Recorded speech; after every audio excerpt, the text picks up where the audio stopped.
Guys, thank you so much for joining us on this maiden transatlantic podcast, exciting. videocast edition of the internet's shortest running Luthery No Wine or Cheese podcast. No, because it's 4 in the afternoon. 4 in the afternoon, and you guys are just waking and it's up. the morning over there, right? Yeah. This is so fun. I'm kind of tentatively wondering how this is going to go, but we'll see. So we are here right now with. My name is Layla from Tunatone Instruments. And I'm Dion from Dion Guitars. Awesome. So guys, you're in Edmonton right now, and it's cold as anything, right? It's minus 38 degrees Celsius. Is horrific. I'm so sorry. It's about as cold as it gets. Are you still riding in on your bike? I did this morning, yeah. Oh my god. Oh man. I was regretting it halfway through because my hands had gone numb. And I thought I may be ending my career, but... Oh my god. So you've had to turn the humidifiers off. Thank you for doing that, just for the purposes of the show. So I thought we'd get started just with a little bit of backstory. Your kind of life in Luthery so far, and how you guys ended up being in the same shop, and when you started working together, that kind of thing. Well, maybe I'll start since I started building first. I took a course in Saskatchewan, Canada, with David Freeman of Timeless Instruments 14 years ago, and I built a few very crude instruments on my own before moving to Montreal and working with the folks Mike Kennedy of Indian Hill Guitars and Jeremy Clark of 52 Instruments, who had just finished their apprenticeship with Sergey Dion. And that's sort of where the real learning took off. They were generous, opened their books and the shop to me. Fast forward, after many fruitful years there, I moved to Edmonton, where my partner's from, and I wanted to start a collective shop of my own, but there aren't that many guitar makers here. So I took on, with another fellow, all sorts of people: shoemakers, bicycle frame makers. We had a dark room, visual artists. It was a fun but hectic place for 5 years. And that's where Layla entered the picture. Yeah, but I think that we met somewhere else. EDC. Oh, did we? I think so. So we met, I was volunteering at a community bicycle shop just up the road from this shop here, and I think Dion and I met there first. So we kind of had this sort of overlapping community. We're mutual friends. Yeah, and it's sort of weird, right, when you meet somebody for the first time, but then you discover that all your friends are the same. Yeah, Right. so Anyway, so he had told me about this collective space that he had started with this other guy who was a furniture builder. And around the same time, I had just taken a course through the province of Alberta that was kind of about women in trades or something like this. Anyway, so as part of the requirement for that course, I needed to have like 2 weeks work experience. And so I went to this shared shop that Dion had told me about, and I met with the other guy. His name is Brad Gertz, and he builds furniture.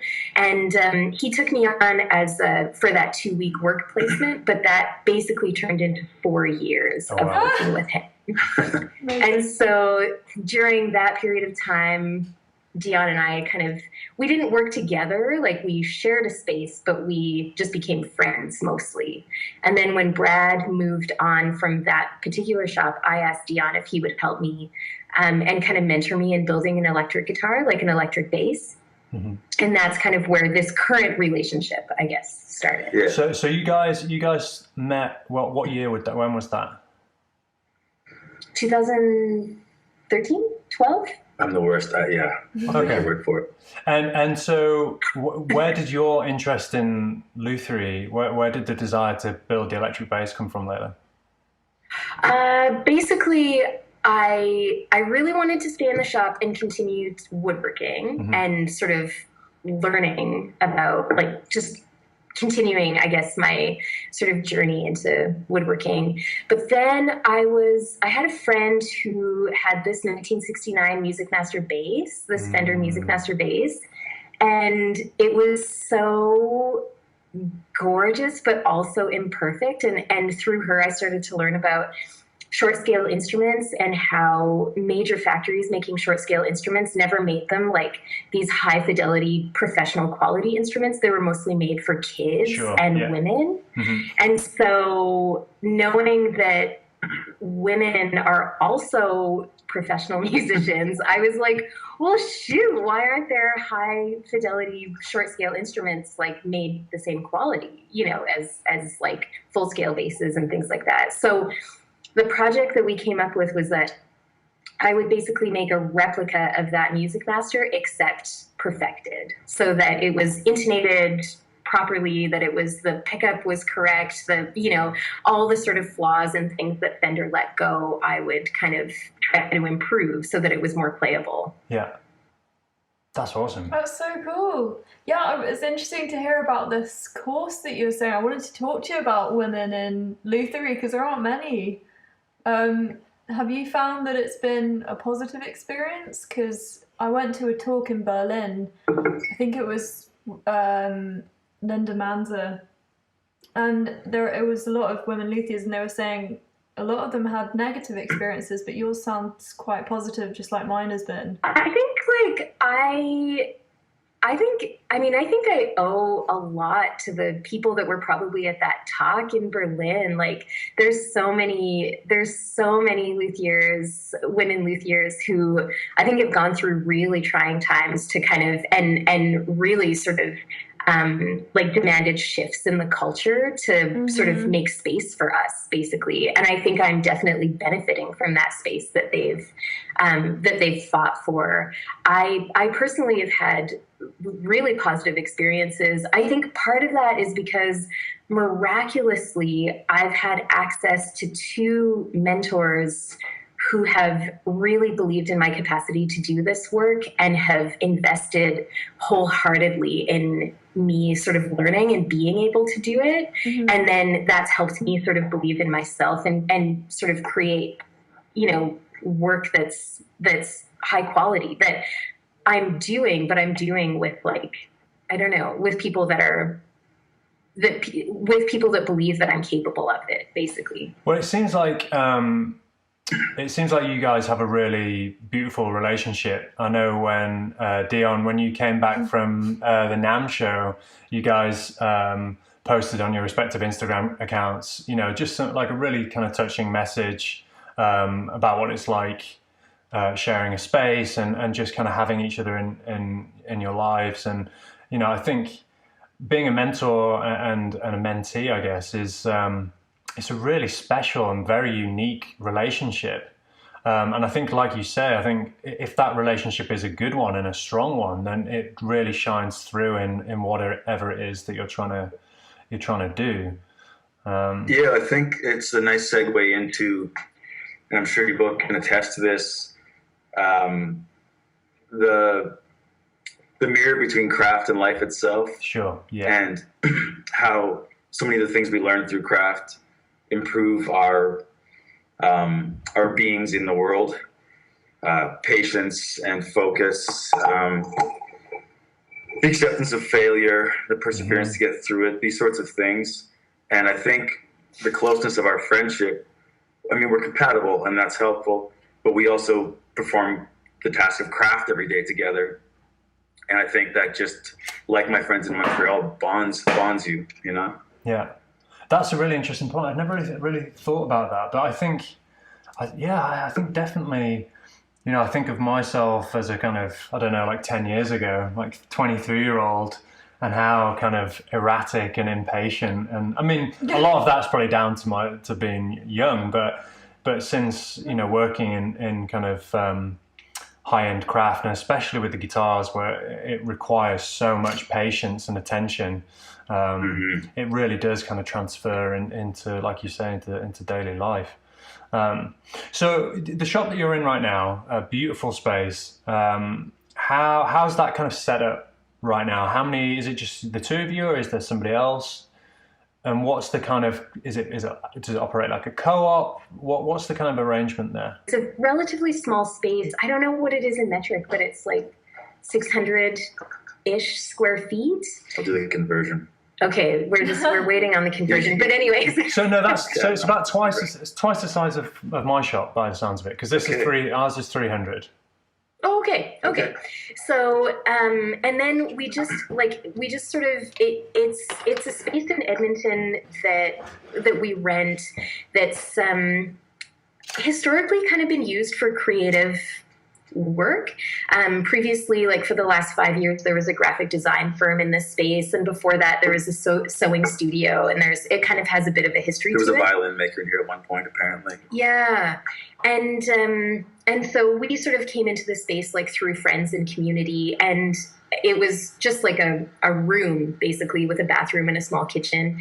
But then we spent 2 months just kind of setting it up. We share all our machines. Each one of us kind of owns different things that we all use. And we built storage areas and kind of our own personal workspaces. And then there's just certain things that we share, like, of course, like blades and sandpaper and glue and that sort of thing. And then we have our own wood and hand tools mostly, but we also are open and share with each other, like pretty much everything from food to tools to information. Yeah. I think it's, I don't know what it's like where you are, but we don't have sort of official craft schools to go to. You can take courses with builders and whatnot. But I think that we're sort of developing a network of information exchange, not only through the internet, but through little spaces like the one I worked at in Montreal, Mile End Guitars. And so in this shop, I'm more experienced than the other two, and I'm teaching them. It's not an official apprenticeship or anything like that. They're just learning from me. And I see that as an extension of the sharing that others within our broader community have bestowed upon me. And I see it as a bit of a responsibility to do so. It does take some time out of my day-to-day building, but like my friend Jeremy Clark always says, it's open source because we're pushing the instrument forward. Yeah. And in the meantime, we try to make a living along the way, but we're pushing the instrument itself forward. So everyone brings something to it.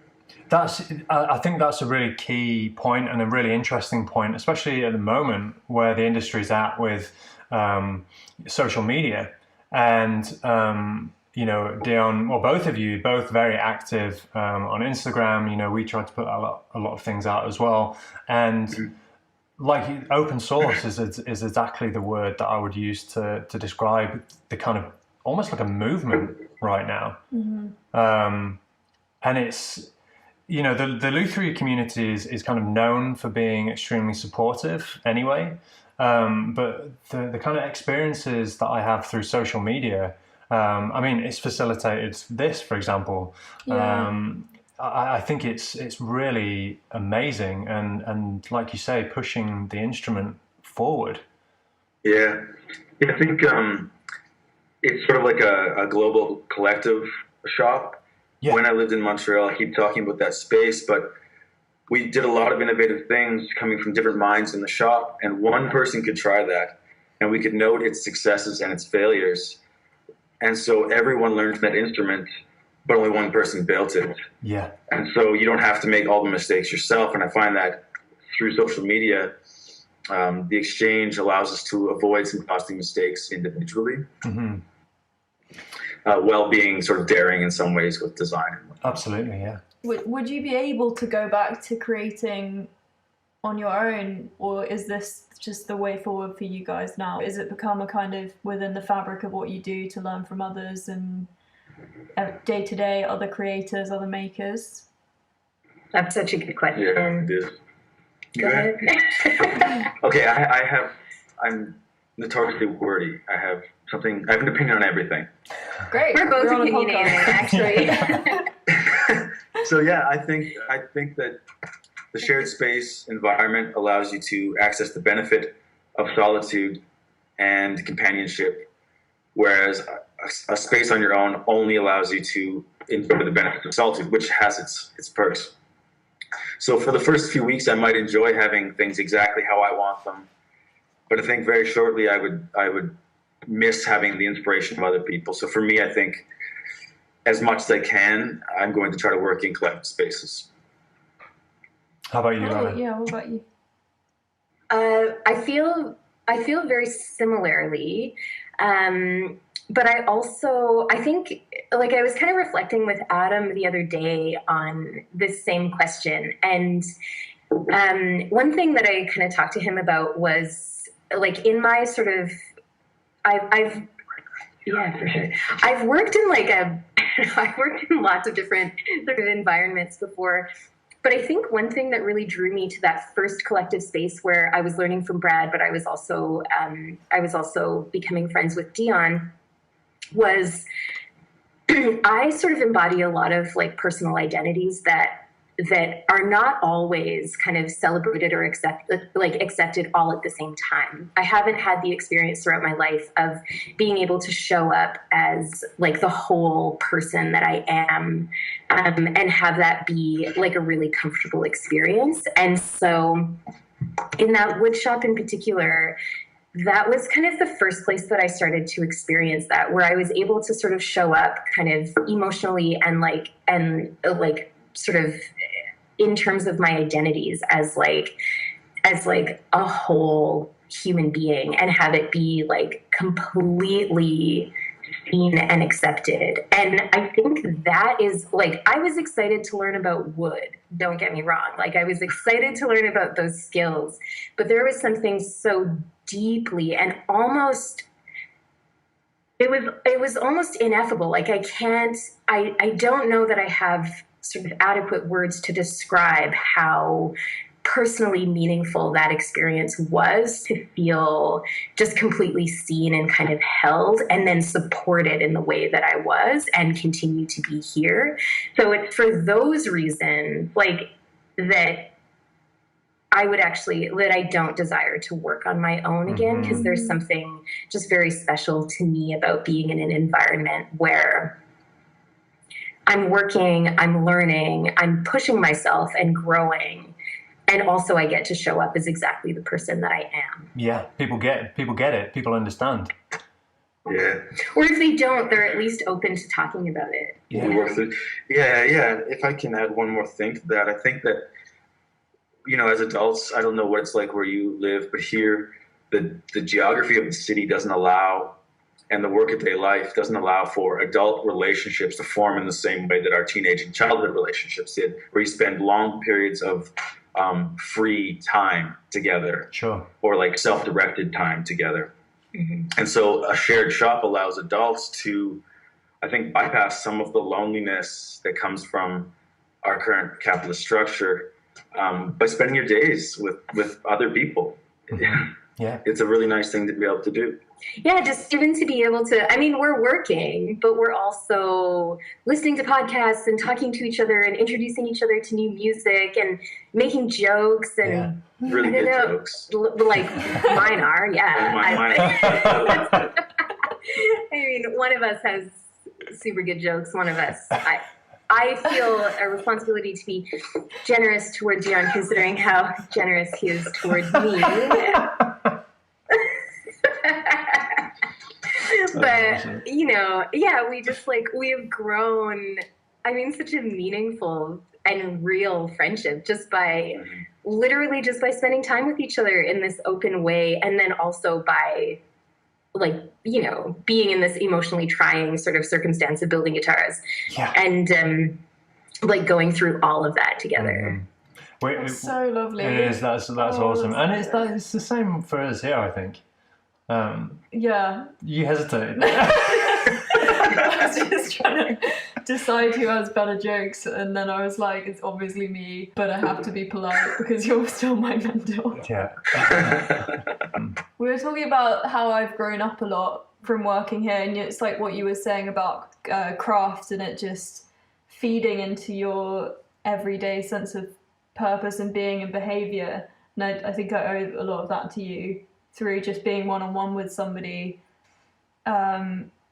being taught a lot, and I don't really know where I'm going with that. I think, Liz, you know, you're an incredibly patient person, which I think is quite remarkable.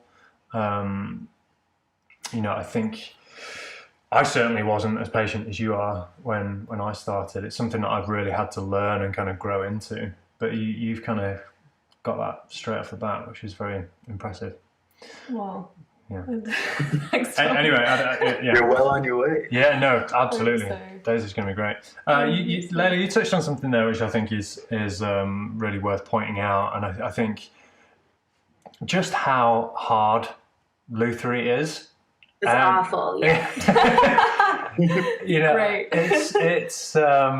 It is one of the most rewarding things I've ever done with my life, and it's what sustains me, and it's the thing that I feel like I need to do to exist. But it's really, really hard. It's a really difficult thing. It's emotionally trying. So much of I don't know what it is like for you guys, but I know, speaking to you, Daisy, that you kind of feel similarly, that so much of who we are is tied up in the product that we ultimately produce. I don't know if that's the same for you. I know for me, it's kind of the guitar is my canvas. It's my creative outlet, and I feel that every one of my instruments has got a part of me, embedded within it. So kind of going on from that, like I wondered, how do you, Luthery also has this kind of reputation of being very all-consuming, and people kind of get quite tied up in that. How do you guys find balance in what you do, and how do you learn to kind of cut yourself some slack and pick yourself up when things don't necessarily always go the way that you'd like them to? I think you should answer this one. Oh, You've been through more stuff more recently than me. That's such a good question, Tom. That's such a good question. Dion and I were just talking about it. Actually, like you mentioned, you mentioned that sort of after NAMM, both of us making these posts about each other, and actually, like the context of that post was, or that sort of dynamic was, I was actually at my day job that day, and I was just feeling so overwhelmed by deadlines and just feeling... Deadlines in your guitar building. Yeah, deadlines in my guitar building, and feeling just so overwhelmed by, feelings of like, can I deliver? Like, can I actually do this? Like, I'm experiencing like setback after setback, like learning is so difficult in some, because I'm a new builder. And I'm also sort of on Instagram, I'm also learning in public. Like there's so many emotions kind of associated with that. And I'm just a person who doesn't wish to, like, I don't think that it's any service to the craft or myself to deny that, or to sort of, to sort of talk about myself as some kind of master that I'm not, or, that sort of thing. I think that the execution of my work when it's done speaks for itself, but like the process is complex. And so I was just feeling super overwhelmed in that moment. And for my job, I'm out in the community. I drive around the city, and take care of people. And, I was going to be in the same neighborhood as the shop. So I texted Dion. He had just gotten back from NAMM the night before. And I was like, are you around today? Like, I think I just need to melt down and talk about this. And so he very kindly was like, yeah, come at lunchtime, like after your visit. And so I did. And we just like sat across from each other on his bench and just like, I had a meltdown. And then there happened to be really nice light. And so I was like, I'm going to take a picture of you. So anyway, but that was the context of those photos. How does that answer your question? How do you know when to judge to kind of step back and to kind of, give yourself a break and to kind of separate who you are as a person from the product? And honestly, that's we did talk about it that day. Yeah, I think that's actually something like very much in process. I think that currently I do not separate. Mm-hmm. Like I think there's a very sort of, I link very closely the product of what I'm making and the process around how I'm making it to the person that I am. I think that's something I'd really like to work on, is being able to separate those things, because I think it's important to just like our emotional survival, Absolutely. essentially, because Yeah. but I'm also a person who's just like, I often kind of joke that being hard on myself is my comfort zone. And so that's the one way that I'm oriented. And so it's something that I feel like I'd like to kind of parse out and separate and do a better job of currently, but I'm not an expert in it right now. But I think Lightcraft itself, it's a practice, and as we help each other through the trials and tribulations of craft itself, we all very intentionally focus on dealing with our limitations daily and within the craft itself. So, for example, both of us will take a look at each other at some point in the day and say, "Your eyes look like you shouldn't be using a router." Right. Yeah. We check in that way and say, like, I think that your anxiety says I need to stay and work more, or your body's saying go home and sleep, and I think you should do that. Where it's hard to do that on your own. So that's something we're learning, and neither of us are good at leaving it at the shop, though. And so it goes home with us. I don't know how you two feel, but at the NAMM show, a German electric builder came to me and said, I can see that you care about your work and that you take it home with you, and you're going to drive yourself mad. Wow. And I was like, you can see that by my work. Okay. But yeah, he's right. He was totally right. And so I'm trying to take that to heart, It's difficult because, managing a client's expectations, it's when the kind of ultimately everything ends and stops with you and what you're able to produce, and there is all this anxiety as to whether the client is going to enjoy the thing that it is you're producing, and how the wider world is going to respond to it, and all the pressures of social media as well. It's difficult. It is difficult. Do you guys is there something, I don't know, because we're learning that. And so is there something that you do that sort of allows you to kind of leave it at the shop? Are there strategies that you've kind of learned and that you employ around that? I have always hated walking. I really don't like it. But Tom has taken me out walking a few times now. We've got Juno. And it's sort of become something that I think we both do now. It was always something that you did. Yeah. But it's a really good way of getting out, especially we live in the countryside. And it's so beautiful just to get out and explore and just switch it. We try and switch off for a bit. And when you're looking after a dog, you've got to make sure that they're always there. So It's easy to just switch off for a bit, focus on the dog. Would you say? Yeah. Would you say? Yeah, no, I think that is really key, just to kind of physically take yourself out of the space, even if you can't always mentally, you can physically. One other thing that I don't have is, whenever I'm doing kind of emails, my computer is in the shop. I don't have a laptop, so I never kind of take that side of my work out of the shop with me, which is kind of handy. I still do all the Instagram and all that kind of thing, but no, it's hard. Yeah, it is. Especially when you're so excited about something and so passionate about it, you just don't want to switch off, and then it just builds up, and then sometimes you kind of have to force yourself, but it's so hard when you just, I don't even have my own business, so I'm invested in yours and I can't stop thinking about it, so I can't imagine what you do. Dion, one thing I wanted to talk to you about was the NAMM show. Yeah. Tell us about the NAMM show. Maybe tell us what the NAMM show is and how you took part and what was. Tell us about it. Give us everything.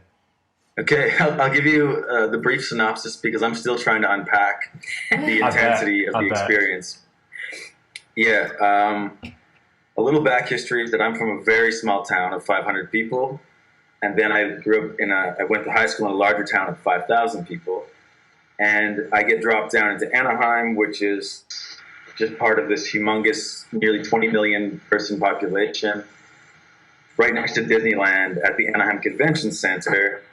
And the numbers I've heard are between 80 and 120,000 people came through now.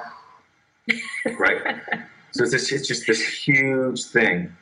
But Jamie, Gail, and Roberta, who curate and organize the Boutique Guitar Showcase part of the NAMM show, did a really excellent job of making sort of a nice, peaceful enclave within the chaos for us.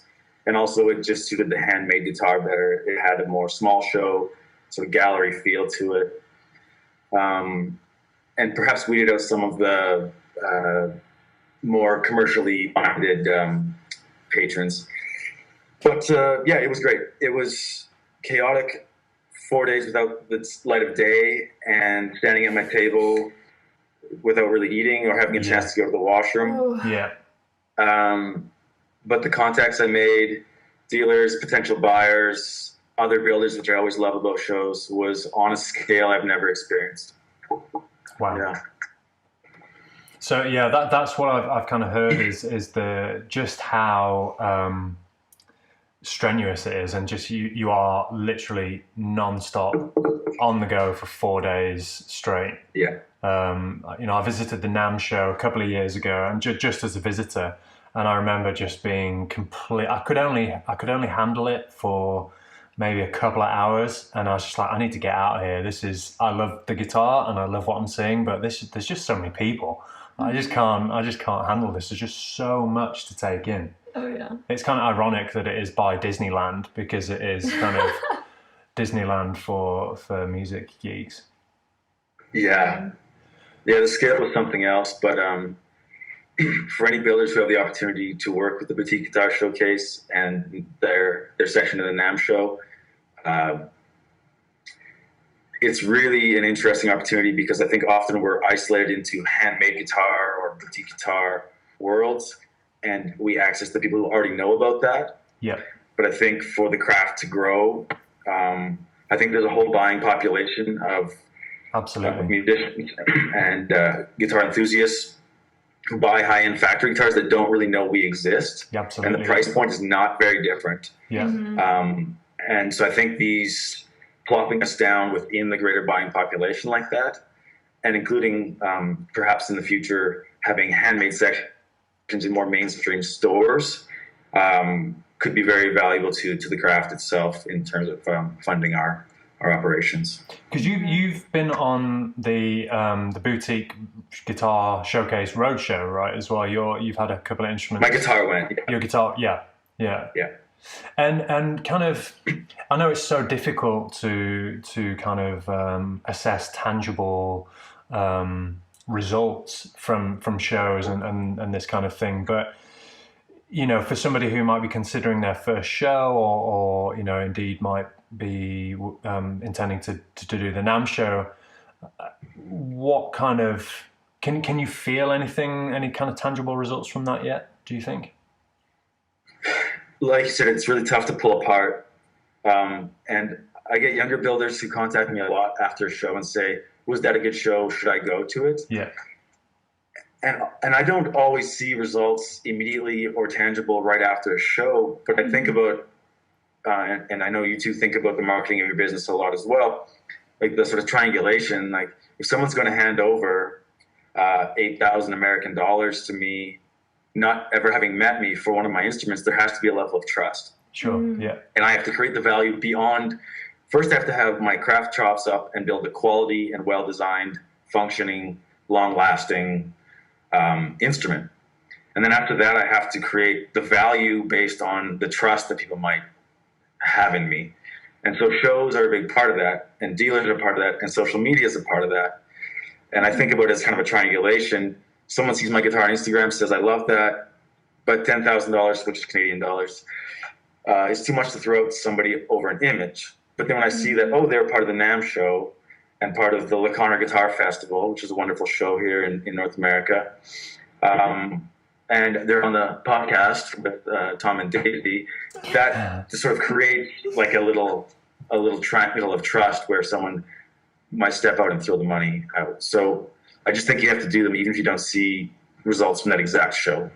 That's really cool. I really like this little triangle touch point thing. That's really I'm gonna use that. Got Tom on something there. Not gonna hit anything else for the next week.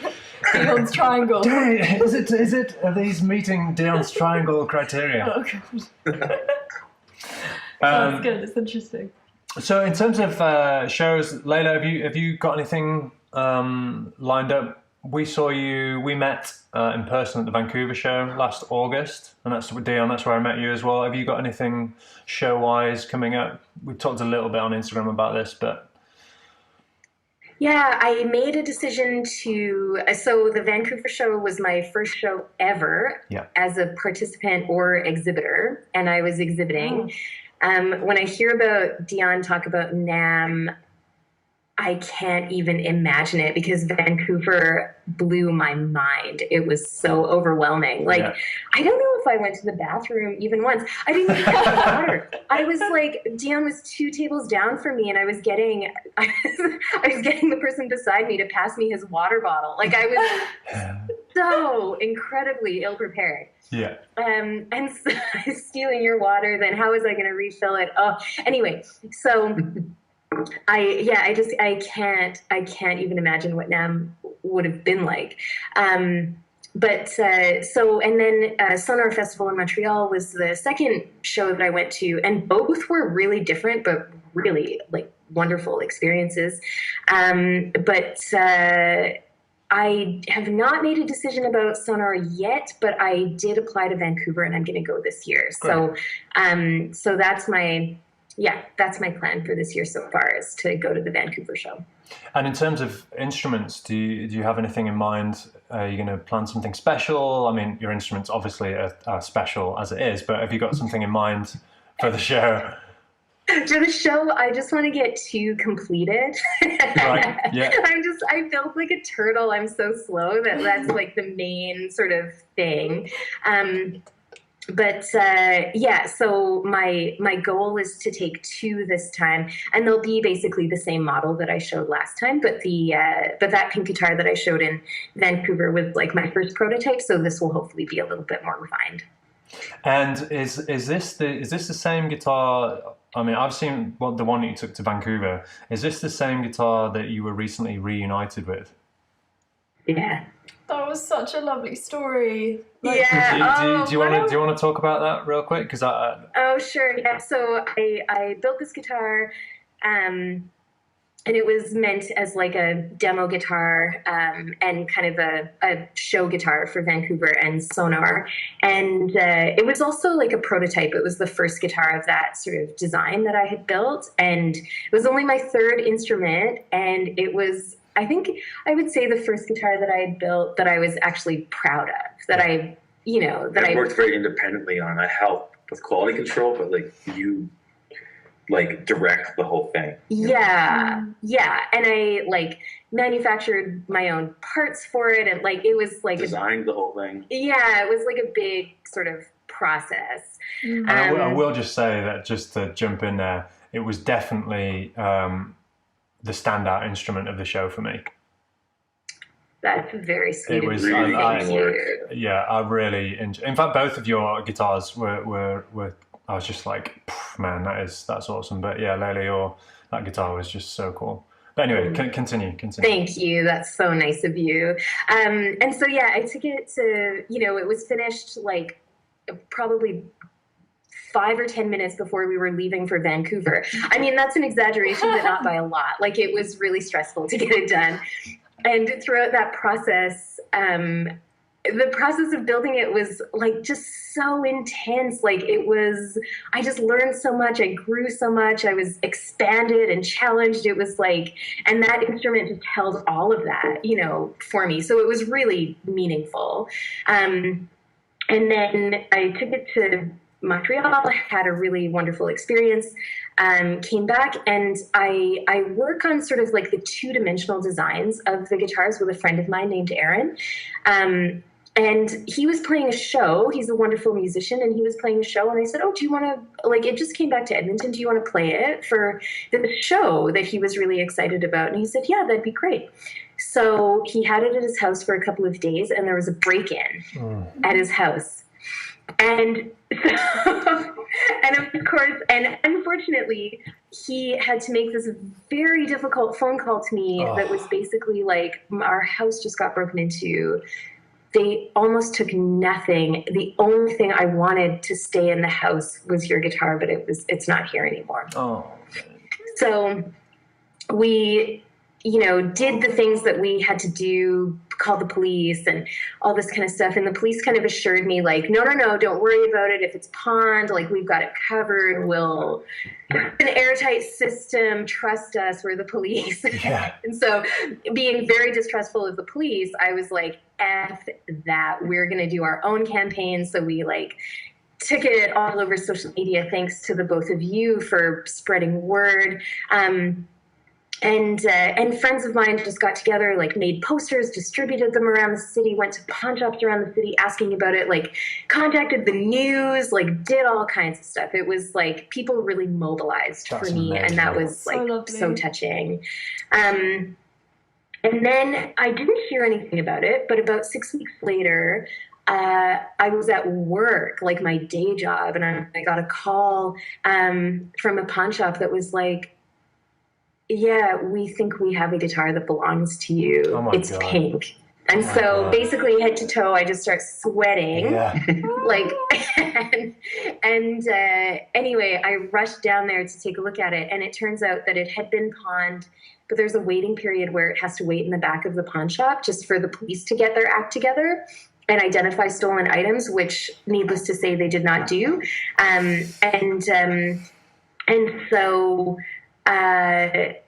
and then after the 6 week waiting period, even though it's stolen, it's legal to sell. And so the guy brought it out to the storefront to figure out how to price this kind of freak guitar.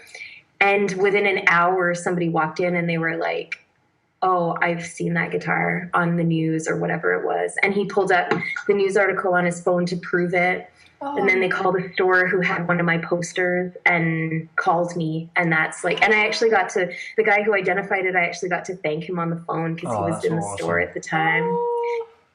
Yeah. And so anyway, I had to wait. They wanted to go through the police and charge the person who had pawned it, even though I didn't want charges to be laid. So I had to wait. I had to leave it in the pawn shop for 2 weeks, but, no. Which was a little bit scary. Yeah. But, anyway, I was actually able for, I basically, the pawn shop paid $20 for the guitar, which is a pretty good deal for them. And so I paid the pawn shop off. I gave them $20 and I convinced the police not to charge the person. So nobody was charged, like nobody got in trouble, which was the outcome I wanted. And now it's home, and it just got bit by a dog, but it's totally whatever. It's just, it's just sort of, it's going to collect all kinds of stories. So this guitar, this is a forever guitar for you. You're just going to hold on to it and it's going to be, that's awesome. That's so nice. What things are to see? That's awesome. So I was so, when I saw that it had been returned, it made my heart so full. I was so glad to see it return. Dion, without doubt, you're one of my favourite steel string builders. I take a huge amount of inspiration and from you. I just think what you're doing is fantastic. I just wondered if you'd be able to give us a kind of brief overview of your building style, your philosophy, and what makes your guitars unique to you. Sure. I'll try to keep it brief. Or not brief, you can go on as long as you want. I just know that you guys have got your day ahead of you. Yeah, that's all right, yeah. I like, and you and I have talked about this a bit, Tom. And my website states it, as was so eloquently written by a friend of mine, that I believe that the beauty of the instrument is in its essential function and form, and that I'm not in any way opposed to, decoration. In fact, I think it can be really beautiful, but I think there has to be a strong foundation that speaks to itself. And I chose very early on to just focus on that foundation. And we're talking aesthetics and design right now. I want the guitar to be seen as beautiful, but the person to struggle with words to find out why they find it beautiful. Not like beautiful because I like the unicorn on the back, or beautiful because this piece of wood is spectacular, but just I find this beautiful, and then look into it deeper. Mm-hmm. So that's always been my design philosophy, though I don't think I achieved it really until this last model, where I feel very proud of all of the lines and all of the work that's gone into making it what it is. This is the number 4, right? Number 4, which is why I've been obsessively building it and convincing all my clients it's the one I should build for them. Okay, right now. I am designing a new model right now, which I'll launch hopefully before spring. But beyond that, I want them to be they're functional instruments, and I want them to be able to travel without having to be so delicate with them. Obviously, because a responsive guitar requires a certain lightness of build, they are more delicate than a factory instrument.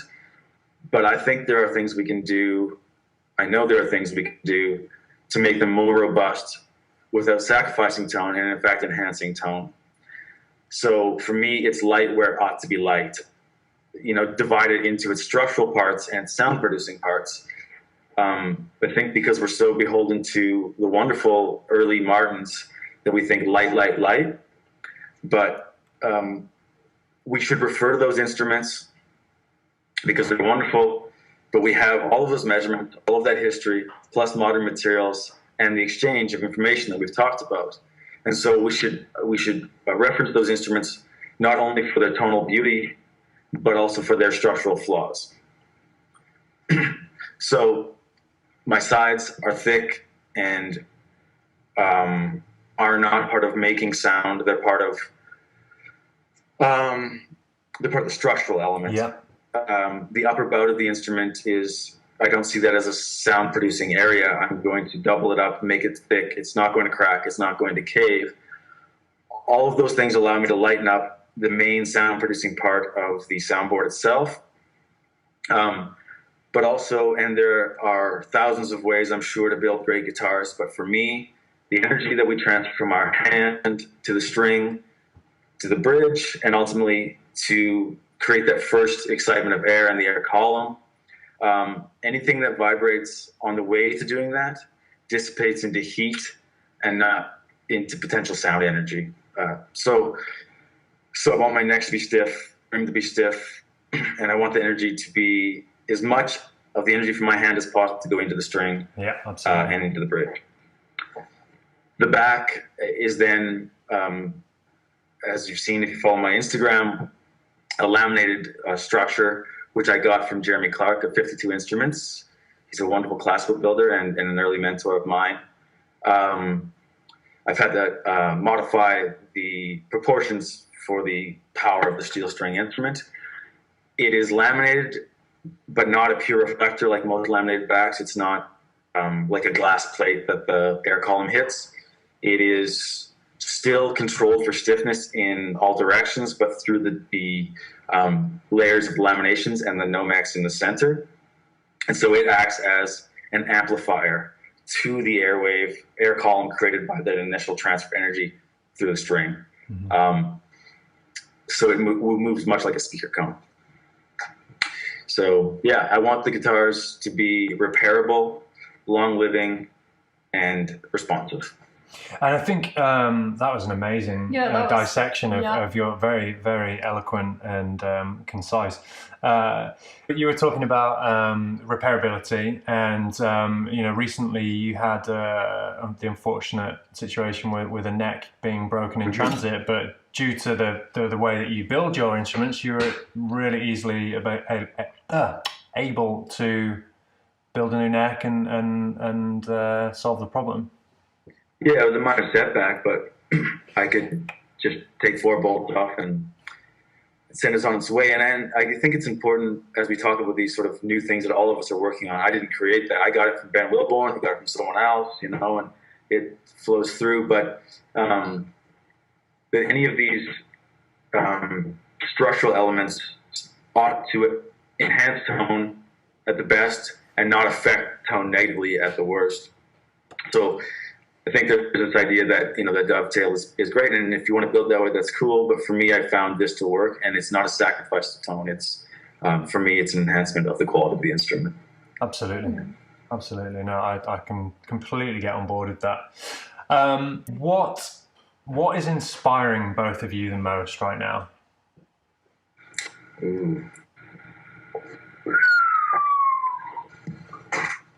Stumped.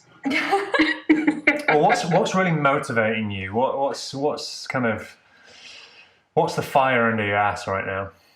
Not to get too existential, I'll keep it brief, but they're trying times we're living in globally, climate change and political unrest. In Canada, we're seeing the rise of white supremacy again. Not that it hasn't always been structural, but in a very overt way. And I don't want to distract myself full-time from that because I want to focus my efforts to combat that in any way that I can. But I do need to find a place to rest, and I rest within my craft. Mm-hmm. And that's my motivation. It keeps me inspired to keep moving forward in life. And so just the world's conditions itself. Yeah. Yeah. I can totally How about me? agree with that. And Layla. Yeah. No, that's not what I meant. Are you serious? Well, I'm joking. No, I was wondering if you could answer it for me. I think part of what really kind of motivates me, what motivates me right now the most is that this place and this work is simultaneously so challenging and so expanding personally. And I don't think that I would be very motivated to do it if it didn't translate very materially in me feeling like I'm becoming a better person. And I think that is my primary motivation. In terms of, go ahead. No, you go first. Just in terms of, I have many builders who inspire me. But as I get further and further into the industry, I have so many good friends in the industry that I don't want to leave anyone out. So sure. I don't want to start naming off the wonderful builders that I'm inspired by for fear of forgetting somebody. Absolutely. No, I appreciate that. I think finally, just one last thing, which I think is important. And I know that people ask you this a lot, Dion, and it's something that I get too. Is, Dion is somebody who's been doing this a number of years now, and Layla, somebody who's kind of just getting into this. What do you say to young builders, people who are interested in Lutherie, people who are wanting to get started with guitar making and don't really know how? What do you say to those people? Yeah, I am approached a lot through social media, but also in my day-to-day life here from people who see the romance of craft and guitar building specifically. And while that is romantic, and I find it romantic even to be involved in, the first thing I mention is that it's a steep curve, that even if you're at the top of the game, you're not going to earn probably the income of a school teacher, which is a more important role in the world than guitar builders. But that you should learn that the work itself is going to be satisfying such that you probably won't need to access mass consumerism to find joy. And so the first thing before you become a guitar builder is to learn to live on less. I can get on board with that, for sure. Yeah. And then there's a lot of hard work, and it's a very competitive market right now. When I started, if I look at the guitars that I was building, which I was doing the best I can, and they were accepted, today those builders wouldn't be, those guitars wouldn't be accepted in the market because of this open exchange. The instrument has gone so far. So you have to be willing to do the hard work of getting there, and don't put anything out that you can't stand behind. Yeah. Layla, how about you?